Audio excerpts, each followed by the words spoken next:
c'est pas normal de manger publiquement en plein Ramadan. Ça, premièrement, c'est pas du respect. Tu ne respectes pas ton prochain. Parce que celui qui fait le Ramadan, c'est Dieu qui lui a dit de faire ça. Donc si tu ne respectes pas cette personne, cela veut dire que toi, tu ne respectes pas Dieu. يا الله عز وجل يقول في هذا الشهر الكريم يا أيها الذين آمنوا كتب عليكم الصيام كما كتب على الذين من قبلكم لعلكم تتقون أياما معدودات. والله عز وجل دل في الآية الأخيرة اش قال يريد الله بكم اليسر ولا يريد بكم العسر ولتكملوا العدة ولتكبروا الله على ما هداكم ولعلكم تشكرون.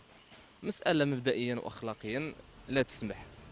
حنا تربينا كما كنقولوا بالدارجة المغربية في مجتمع يعني اخلاقي ويحافظ على الاخلاق ديالنا ويحافظ على المبدئيات ديالنا. انا بالنسبه لي هذه دوله اسلاميه والاسلام ما كيحدش على هكا حتى عند الله ويتخلصوا كل واحد يتخلص عند الله.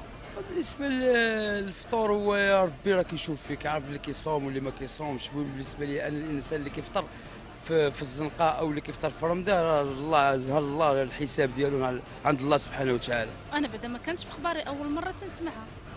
انا تنعرف على الناس اللي مرض ولا ما عاقلينش ولا هما اللي مدمنين هما اللي كيفطروا. اما باش انسان يفطر علنيا هذه راه ما كايناش كاع في الدين ديالنا ولا في الاسلام ولا ايضا هذا مسطي ما عندوش العقل. ماشي اول مره يعني حنا ماشي الاولين في الدنيا. الله تعالى عطانا هذه الفتره هذا العمر القصير لمقصد عظيم هو الاستخلاف العباده ديال الله عز وجل. وهذا شرع الله عز وجل الفرض هذا فرض امر من الله عز وجل. يعني الله غني عنه سبحانه وتعالى. داز فرعون داز قارون نمرض بن كنعان جبابرة ناس عصاة ثم اغرقوا فادخلوا نارا. النهايه ديالهم هما اللي خسروا. اما الله تعالى غني عن العباده ديالنا عن الطاعات وعن المعاصي غني سبحانه وتعالى.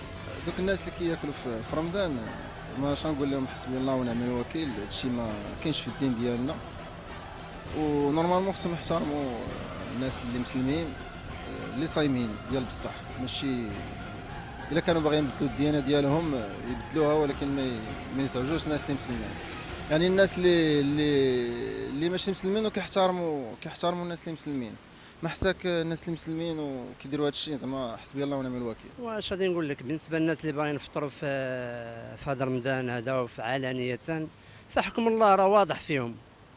يعني احنا ماشي واحد الدوله اللي هي احنا دوله مسلمه على راسها الملك امير المؤمنين. فلا يعقل يعني الانسان يفطر في رمضان علانيه. الا بغى يفطر يتخزن في دارو ويفطر مع راساته. ولكن علانيه فهذه فتنه فلا يعقل. يعني وخاص القانون يكون صارم في هذه المساله هذه. الا كانت حريه شخصيه خاص الواحد يفطر في داره ولاش يفطر قدام الناس هكا. حشومه الواحد يفطر قدام الناس في رمضان والناس صايمين وماشي ما خصوش يكون. حنا راه دوله اسلاميه. Bon, moi, je conseille à mes frères subsahariens, quand ils veulent manger, de partir chez eux, de manger là-bas et de ne pas manger dans les places publiques. Parce que ça, c'est anormal et c'est irrespectueux de leur part. Franchement parler, je ne suis pas d'accord avec. فاللي بغى يفطر كنقولوا ليه باغي تفطر ابتالك الله عز وجل سد عليك الدار ديالك وسير فطر مع راسك ووجد شي فطور كاع يكون زويون ومن حقك وخذ الراحه ديالك ومارس الدين ديالك كما تريد. وحنا كيف نربي وليداتنا والاسر ديالنا نكونوا بيئه ديال الدين. لان اصعب جهد هو جهد الاسره. الانسان يجتهد على الوليدات ديالو ويجتهد عليهم باش يكون اسره مسلمه محافظه على امر الله عز وجل وتربى تربيه ربانيه محمديه. انا هذا القانون اللي كيجرى العالم الافطار نبغيه يبقى